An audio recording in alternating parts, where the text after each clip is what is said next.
안녕하십니까. 저는 경동대학교 체육학과 이영훈 교수라고 합니다.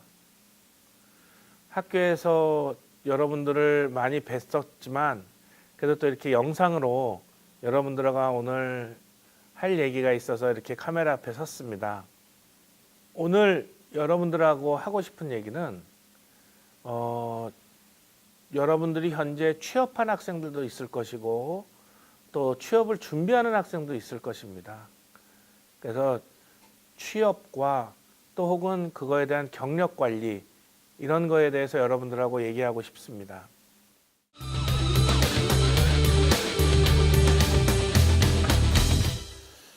저도 학교에 있다 보니까 우리 4학년 졸업생들과 혹은 그 전에 3학년 학생들과도 이력서 및 자소서, 즉 자기소개서 작성을 많이 하고 또 그것을 또 들여다보게 됩니다. 그런데 이제 학생들하고 하다 보면 많은 오류를 범하는 것이 본인의 관점에서 항상 자기소개서를 쓴다는 거죠. 여러분들 우리가 흔히 물건을 판다고 할 때 소비자의 입장에서 생각해라 이런 얘기 많이 하지 않습니까? 그렇듯이 여러분들 한번 생각해 보십시오. 여러분들이 기업의 오너라면 어떤 사람을 쓰고 싶습니까? 그 자소서에 어떤 내용이 담겨야 그 사람을 뽑으려고 하겠습니까? 그 부분을 한번 생각해 봤으면 좋겠습니다. 즉, 과거의 상황, 내 과거가 어땠다. 내가 어떤 걸 준비하고 이랬으니까 나 이런 거 잘할 수 있다. 이런 거보다는 내가 이 회사에서 앞으로 어떻게 기여를 하고 내가 이 회사를 위해서 어떻게 노력할 것이고 또 내가 왜 이 회사에 왜 필요한지 그 부분이 아주 잘 드러나고 피력되어야만이 저는 제가 오너라면 그런 학생들을 뽑을 것 같습니다. 그래서 자소서에 충분히 이 얘기가 잘 담겨져 있었으면 좋겠습니다. 두 번째로 우리들이 흔히 스펙을 쌓아야 된다 이런 얘기 많이 합니다. 그 중에 많은 분들이 생각할 때 첫 번째 떠오르는 것이 자격증입니다. 물론 자격증이 굉장히 필요합니다. 그런데 저는 여러분들에게 해드리고 싶은 얘기는 많은 다양한 자격증보다는 내가 취업하고 하고자 하는 취업한 분야의 가장 대표적인 자격증 혹은 그 대표적인 자격증이 굉장히 어려울 경우도 있습니다. 그렇다면 그와 유사한 자격증, 그러한 자격증 한 개 정도는 필요하다고 봅니다.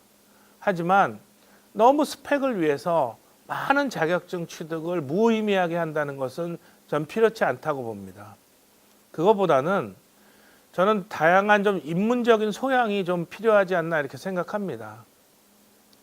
예를 들어서 공대생이라고 해서 어떠한 엔지니어 기능, 기술적인 기능만 취업하는 것이 아니고 그 반대인 철학적인 기능이나 예술적인 기능 이런 것들이 보다 더 본인한테 취합이 된다면 훨씬 더 창의적인 인간이 될 수 있고 훨씬 더 유연한 사람이 될 수 있다고 생각합니다. 그래서 저는 좀 많은 인문적인 소양을 쌓을 수 있는 책도 보고 또 많은 여행도 하기를 좀 추천을 드립니다. 그것이 아마 스펙 관리에 보다 더 중요한 요소가 아닐까 생각합니다.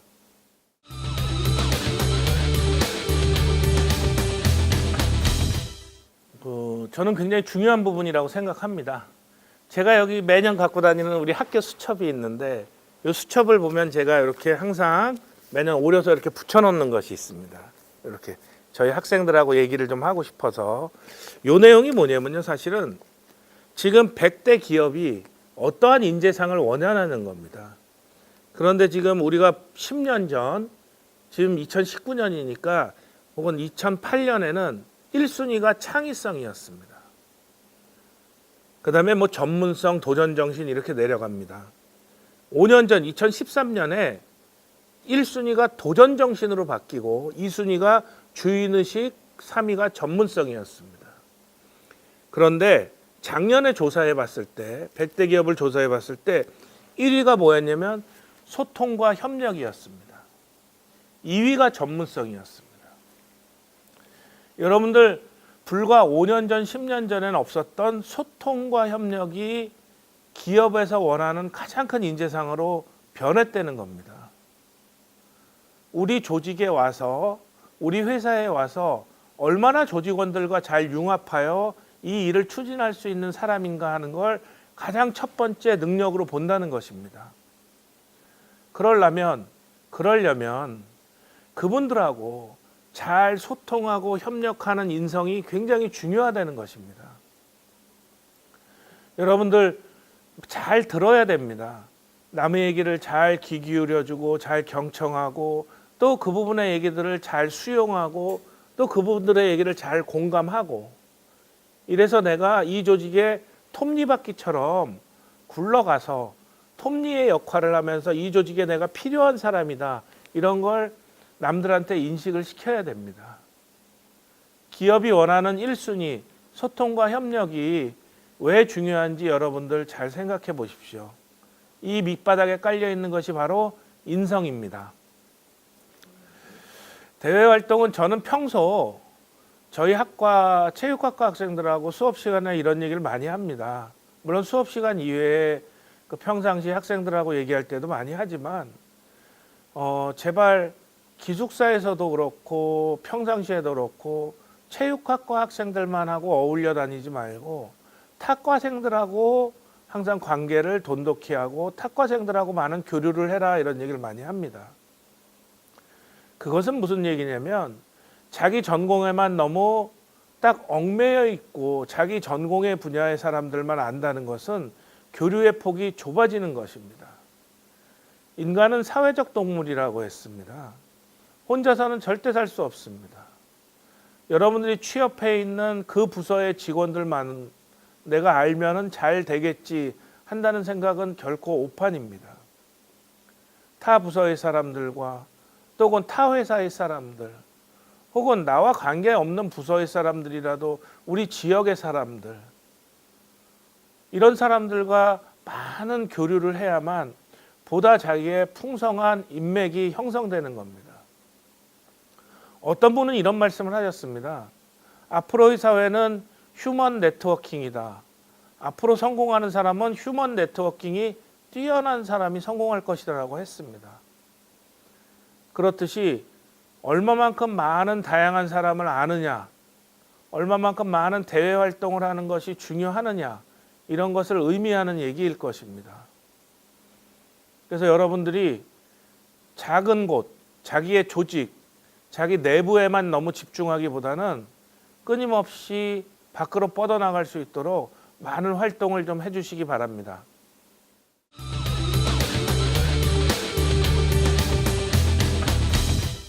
많은 사람들이 1년이 지나야 된다 혹은 3년을 버텨라 이런 말을 많이 합니다. 그런데 여러분들 몇 년을 내가 이 직장에서 버티냐 안 버티느냐를 생각하기 이전에 제가 평상시 학생들하고 하는 얘기를 여러분들한테 좀 들려주고 싶습니다. 여러분들 남학생들은 취업을 하면 지금 군대 갔다 와서 26, 7 정도 될 것이고 여학생들은 24, 5살 정도에 취업을 했을 것입니다. 그런데 여러분들 추후 여러분들이 가정을 이루고 대한민국이라는 사회에서 안정적으로 가정을 이끌어 나갈 때 그 시기가 과연 그 나이가 아빠 엄마로서의 몇 살 정도 된다고 생각을 하십니까? 저는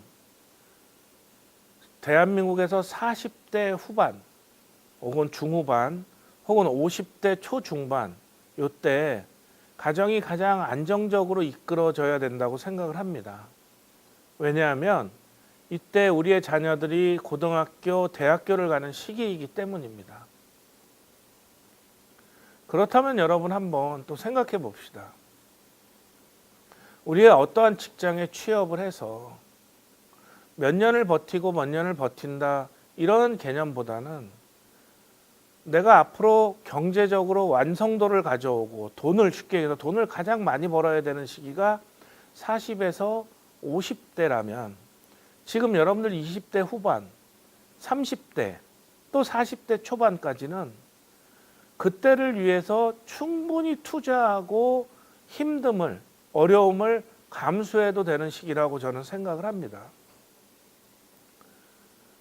여러분들 지금 좋은 직장과 많은 연봉과 월급을 탐한다고 해서 40대 중후반, 50대 초중반에 버티지 못하면 여러분들이 이끌어 나갈 안정적인 가정은 계속 유지되지 않습니다. 그러니까 몇 년의 경력을 따지기 이전에 여러분들 그때를 위해서 좀 젊은 시절엔 30대까지는 여러분들 스스로를 그 시기를 위해서 경제적으로 안정적인 행복한 가정을 위해서 투자한다고 생각하십시오. 그럼으로써 경력을 쌓은다고 생각하십시오. 그래야만이 여러분들 미래가 아마 보장될 것입니다.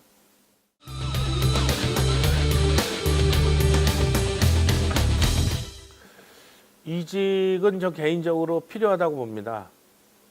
두 가지 경우가 있는데, 하나는 자신의 능력과 가치를 인정받는 하나의 방법이라고 생각합니다.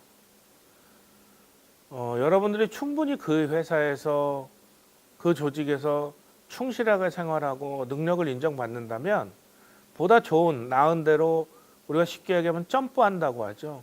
필요하다고 생각합니다. 그것이 또한 자기 개발과 자기의 영역을 넓혀 나가는 것일 수 있습니다. 그런데 두 번째, 지금 적성에 취업을 했지만 적성에 안 맞는 경우가 좀 문제가 될 경우입니다. 근데 여러분들 두려워하지 마십시오. 앞으로는 본인의 전공이, 본인이 공부한 것이, 본인의 직업이 10년마다 한 번씩 바뀐다고 생각하는 것이 편하실 겁니다. 그 변화에 능동적으로 대처할 수 있는 준비를 하는 것이 오히려 필요합니다. 내가 대학교 때 배웠던 나의 지식, 나의 전공이 죽을 때까지 평생 간다고 생각하는 것은 이 급변하는 사회가 이것을 견디지 못합니다. 어떠한 형태로든 어떠한 방법으로든 반드시 변하게 돼 있습니다. 여러분들 적성에 안 맞는다고 두려워하지 말고 좀 유연한 자세로 이 시대가 뭘 요구하는지, 어떻게 변화해 나가는지 잘 생각해 보시고 준비하는 것이 보다 더 현명할 것입니다.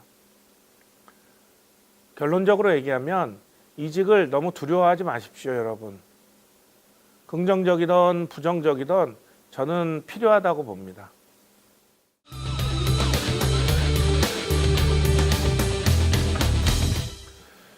저는 평소 저희 학생들하고 이런 얘기를 많이 합니다. 네 바퀴 멀쩡하고 기름이 있는데 집까지 게 안 굴러가고 배기겠냐, 이런 얘기를 많이 합니다. 가끔 저희 부서의 직원들은 저한테 때로는 일 좀 벌리지 말라고도 많이 얘기합니다. 그런데 여러분들, 어떠한 사회건 수동적이고 피동적인 사람보다는 능동적인 사람을 원합니다. 많은 선배들이 이왕 닥쳤으면 즐기면서 하라고 하지 않았습니까? 여러분들 많은 쇼 프로에서 일반인들을 선발할 때 A 친구와 B 친구의 경연이 비슷했으면 어떤 친구는 즐길 줄 알기 때문에 난 이 친구를 선택한다는 심사위원들의 말들이 생각이 날 것입니다. 여러분들 긍정적이고 능동적으로 여러분들이 지금 처해 있는 환경에 좀 즐기십시오. 보다 적극적으로 임해야만이 여러분들 스스로가 스트레스도 안 받고 보다 더 좋은 환경을 만들어 나갈 것입니다. 최선을 다하는 것도 좋고 최고가 되는 것도 좋습니다. 하지만 그보다 중요한 것은 여러분이 현재 처해 있는 상황을 즐기는 것이 저는 제일 중요하다고 생각합니다. 그리고 앞으로 여러분들의 닥칠 일들을 보다 더 피하거나 수동적으로 맞아들이지 말고 적극적이고 능동적으로 맞아들이시기 바랍니다. 여러분들이 피한다고 그것이 여러분들을 피해가지 않습니다. 반드시 여러분들에게 닥치게 돼 있습니다. 웃으면서 우리 앞으로 다가올 미래를 즐겁게 맞이합시다. 감사합니다.